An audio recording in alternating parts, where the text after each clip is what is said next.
बिस्मिल्लाहिर्रहमानिर्रहीम जी। बच्चों, आज की इस वीडियो के अंदर हम 10th क्लास की मैथमेटिक्स की 4.2 एक्सरसाइज करने जा रहे हैं। 4.2 एक्सरसाइज के अंदर हमने पार्शियल फ्रैक्शंस के अंदर रिजॉल्व करना है। आइए हम क्वेश्चन देखते हैं। फर्स्ट क्वेश्चन है, हमारे पास दिया गया है x square minus 3x plus 1 over x minus 1 का whole square into x minus 2। अब यहाँ भी बच्चों जो 4.1 और 4.2 एक्सरसाइज के अंदर जो डिफरेंस है वो ये है कि जो 4.1 एक्सरसाइज है उसके अंदर जो फैक्टर्स आपको दिए गए थे वो लीनियर दिए गए थे। लीनियर का मतलब होता है जिसकी पावर जो है वो 1 होती है, यानी क्वाड्रेटिक नहीं होता, पावर x की 1 होती है डिनोमिनेटर में। ठीक है। दूसरी बात ये है कि उसमें हमारे जो दोनों फैक्टर्स थे वो डिफरेंट थे, सेम फैक्टर नहीं था, रिपीट नहीं था। ठीक है। अब जो हमारे पास सेकंड टाइप है इसकी पार्शियल फ्रैक्शन की वो यही है कि 4.2 एक्सरसाइज के अंदर जो हमारे पास एक फैक्टर होगा वो रिपीट होगा और उसका यानी कि 2 बार आएगा, 3 बार आएगा, उसका स्केयर होगा। जैसे इसके ऊपर ये स्केयर है। ठीक है। तो ये x माइनस 1 का स्केयर है, इसका मतलब ये है कि x माइनस 1 जो है वो 2 टाइम्स आया है। जबकि 4.1 एक्सरसाइज के अंदर हमारे पास फैक्टर लीनियर थे और नॉन रिपीटेड थे। जबकि इसमें हमारे पास क्या है ये मैं आपको यहाँ लिख देता हूँ। 4.1 के अंदर जो फैक्टर्स हैं वो पहली बात है लीनियर है, दूसरी बात क्या है नॉन रिपीटेड है। ठीक है। और अब 4.2 के अंदर जो हमने काम करना है, फैक्टर्स तो हमारे पास लीनियर ही है लेकिन वो क्या है रिपीटेड फैक्टर्स है। यानी रिपीटेड का मतलब है दोबारा आ रहा है और लीनियर का मतलब है कि उसकी पावर 1 है। ठीक है। अब यहां से देखें इसको सॉल्व करने का तरीकाकार सेम वही है, सिर्फ थोड़ा सा एंड पे जाके हमें एक वेरिएबल की वैल्यू मालूम करने के लिए हमें थोड़ा सा मेथड चेंज करना पड़ेगा, डिफरेंस चेंज आएगा। वो क्या है डिफरेंस हमारे पास, इसको हम सॉल्व करते हैं। सबसे पहले देखें कि इसमें भी आपने देखना है क्या ये प्रॉपर फ्रैक्शन है या इम्प्रॉपर फ्रैक्शन है। अगर ये प्रॉपर फ्रैक्शन है तो हम इसको आगे सॉल्व करेंगे और अगर ये इम्प्रॉपर फ्रैक्शन हुई तो फिर हम इसको पहले प्रॉपर में कन्वर्ट करेंगे, यानी वाजिब कसर में तब्दील करेंगे। अब देखिए हमारे पास ऊपर पावर कितनी है 2, नीचे है इसका स्केयर होल स्केयर और एक ये 1 है, तो ये x की पावर हो जाएगी 3। तो अब इसको जरा सॉल्व करते हैं। हमारे पास ऑलरेडी ये है आपकी प्रॉपर फ्रैक्शन, इसको हम क्या लिखेंगे x square minus 3x plus 1 over x minus 1 का स्क्वायर इंटू एक्स माइनस 2 और ये इज इक्वल टू क्या आएगा a over x minus 1 b over x minus 1 का square plus c over x minus 2। इसको आप 1 का नाम दे दें। अब यहाँ पे देखें क्या है हमारे पास ये एक ही फैक्टर है लेकिन 2 मरतबा है। एक बार हम उसके ऊपर ए फैक्टर लिखेंगे मतलब वेरिएबल लिखेंगे, दूसरी बार उसी फैक्टर को दोबारा रिपीट करेंगे और उसकी पावर रेस कर देंगे, नहीं बढ़ा देंगे। पहले इसकी पावर 1 है फिर इसकी पावर 2 लिखेंगे और अगर यहाँ पे पावर होती 3 तो फिर हम फर्स्ट वेरिएबल के नीचे 1 लिखते, अगले के नीचे पावर 2 लिखते, उससे अगले के नीचे c के नीचे हम उसकी पावर 3 लिखते, यानी 1 बाय 1 हम उसकी पावर जो है वो रेस करते जाएंगे, बढ़ाते जाएंगे। तो ये हमारे पास इसी तरतीब से आ चुका है। अब हम इसको करते हैं मल्टीप्लाई। हमारे पास क्या है x माइनस 1 का स्क्वायर इंटू एक्स माइनस 2। इससे क्या करेंगे दोनों तरफ 0 करने से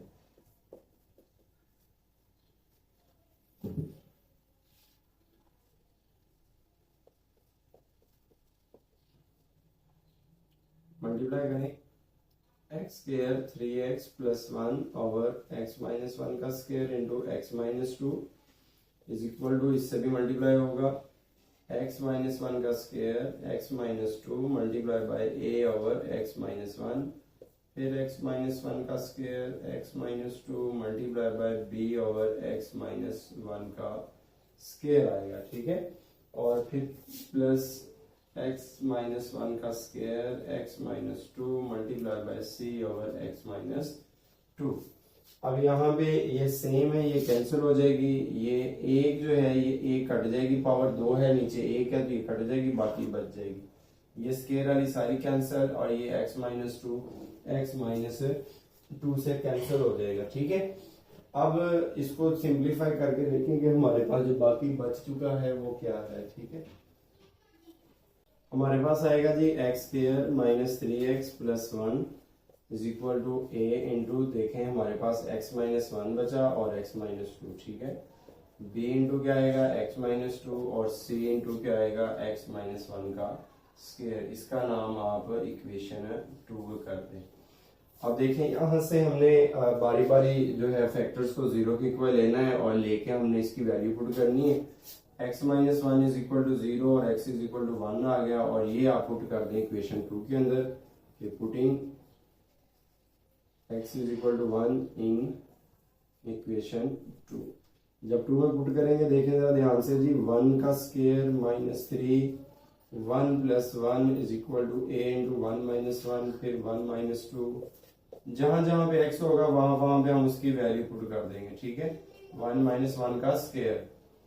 अब 1 का स्क्वायर कितना आता है, 1 ही आएगा, 3 1 दा 3 plus 1 is equal to a into ये क्या आएगा बच्चों 0 और ये आएगा माइनस 1 प्लस b इंटू क्या आएगा माइनस 1 प्लस c और ये 1 माइनस 1 क्या हो जाएगा 0 का स्क्वायर। तो ये देखिए 1 और 1 प्लस 2 हो जाएगा, 3 माइनस 2 माइनस 3 होगा तो ये हमारे पास हो जाएगा माइनस 1 इज इक्वल टू ये सारी टर्म 0 हो जाएगी, माइनस b बचेगा और यहाँ पे ये सारा भी जो है 0 है तो ये सारे को 0 कर देगा।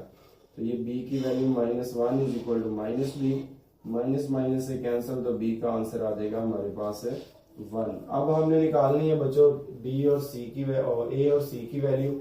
उसके लिए देखें हमारे पास जो है क्या है x माइनस 1 हमने ऑलरेडी 0 के इक्वल करके 1 पुट कर दिया।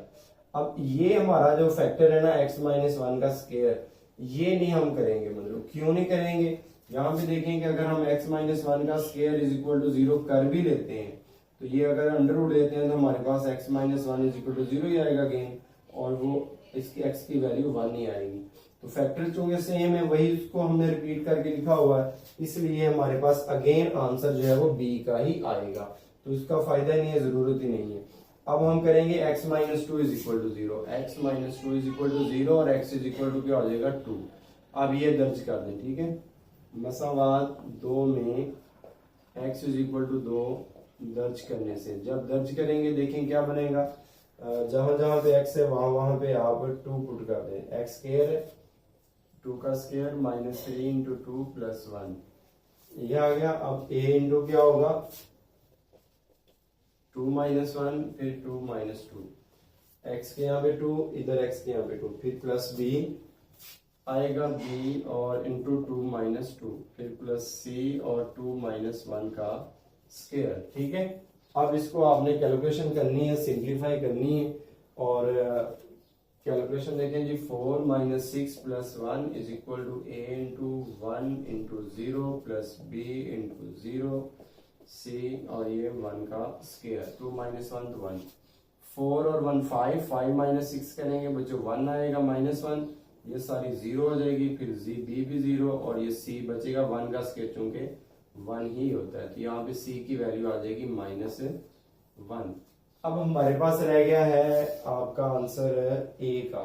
a का आंसर बच्चों हमें मालूम करने के लिए क्या करना पड़ेगा, इनके जो इक्वेशन 2 है उसको हम दोबारा लेते हैं और वहां से सिंप्लीफाई करते हैं। इक्वेशन 2 को लेके हम इसके जो कोएफिशिएंट्स हैं उनको कंपेयर करेंगे। ठीक है, वहां से वैल्यू आसानी से निकल जाएगी। हमारे पास है equation 2 x square minus 3x plus 1 is equal to a into x minus 1। ये वाली सारी इक्वेशन 2 जो है ये लिख रहा हूं, b x minus 2 c x minus 1 का स्क्वायर। ये तो वैसे ही रहेगी साइड वाली a, इसको जरा मल्टीप्लाई करें, x को x से करेंगे x स्क्वायर, x को 2 से करें 2x, 1 को x से करें 1x, 1 को 2 से करें प्लस 2, b को x से करें माइनस 2b प्लस c और इसका स्क्वायर ओपन करें तो ये हमारे पास आएगा x square plus 1 minus 2x। ठीक है, फर्स्ट का स्क्वायर सेकंड का स्क्वायर 2 फॉर्मूले का फर्स्ट टर्म और सेकंड तो ये 2x ही हो जाएगा।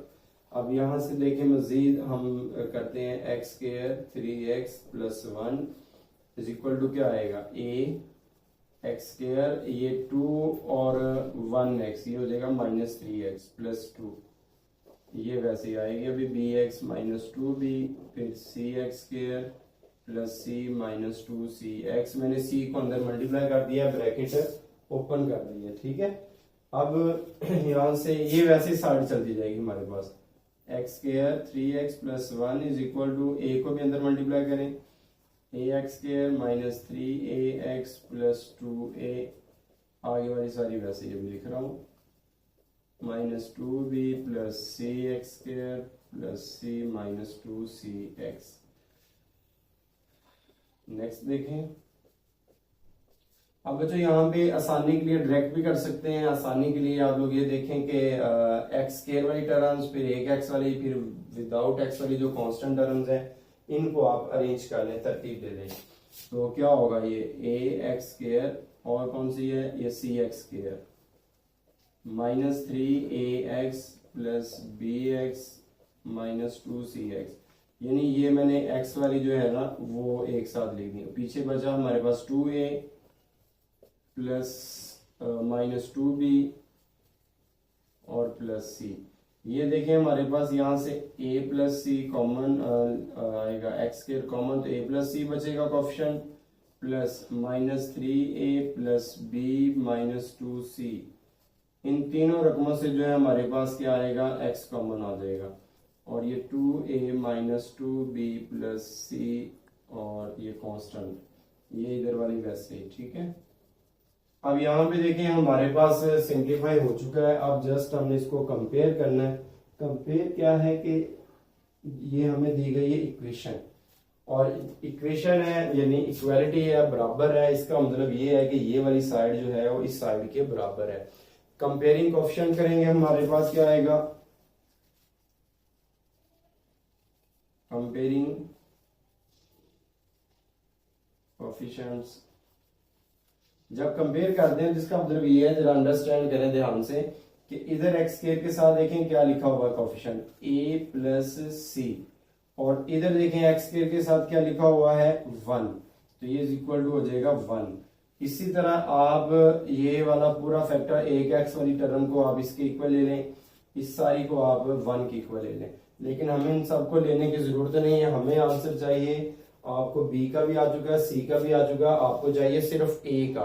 तो इस इक्वेशन के अंदर देखिए a आ चुका है, तो मैं यहां से c की वैल्यू पुट करके a की वैल्यू फाइंड कर दूंगा। तो a की वैल्यू देखें क्या आएगी, c की जगह पे क्या आएगा, -1 इज इक्वल टू 1, और ये a plus minus -1 is equal to 1, तो a की वैल्यू क्या आएगी 1, ये -1 है, उधर जाके +1, तो a की वैल्यू हो जाएगी 2। तो अब ये हमारे पास a, b और c का आंसर आ चुका है। अब हमें इसको करना है a, b, c की वैल्यूज को पुट करना है इक्वेशन 1 के अंदर, ठीक है। अब देखें इसको हम सॉल्व करते हैं,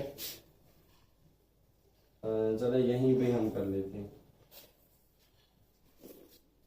यहाँ पे लिख लें कि मसावात 1 में a, b और c की कीमतें दर्ज करने से, जब दर्ज करते हैं तो क्या बनता है हमारे पास, एक्स स्क्वायर माइनस 3x है